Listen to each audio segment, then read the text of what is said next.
he was not the only lucky one. I know quite a number of members of parliament and other friends who have benefited from the intellect that comes from this great school of Mugoiri Girls. Your Excellency, let me just say you are a great inspiration to these young ones, not just in this school but in our nation, when they see you today serving as the President of the Republic of Kenya, and even affording time to come and spend time with them on a day like this. You inspire them to know that they can grow to be anything that they want to grow into after their studies, after working hard in school.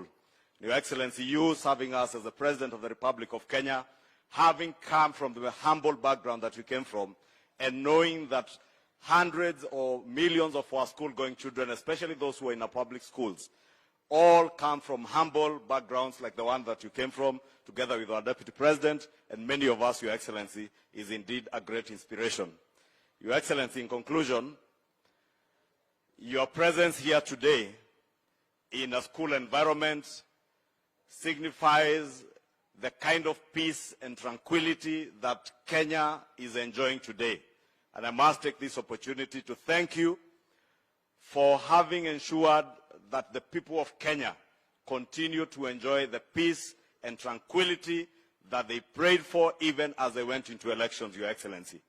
Your Excellency, I know our police force has been vilified for the actions that they have had to take to ensure that there is peace and our country, law and order thrives. But I want to encourage you that the task force, Your Excellency, that you appointed to look into the welfare of our officers, to hasten in the work that they are doing so that our police officers in this country are well taken care of.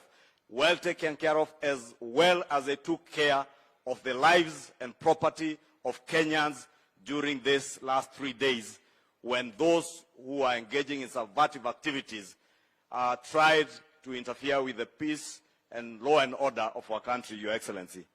Your Excellency, let me also take this opportunity to ask those investigative agencies that are in charge of investigations, and I know even those of us in the Fourth Estate, we are very quick to vilify our police officers, but we fail to recognize that there are criminal elements that have taken advantage of the demonstrations that were called by those in the opposition.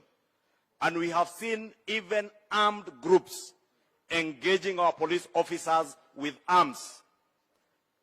Honorable Your Excellency, Mr. President, the day before yesterday in Kangemi, there was a group that fired at police officers. And we are lost at what the police are expected to do when criminals using firearms are firing at police officers in the disguise of demonstrations. Our police officers must be firm to maintain law and order, and we must continue encouraging them.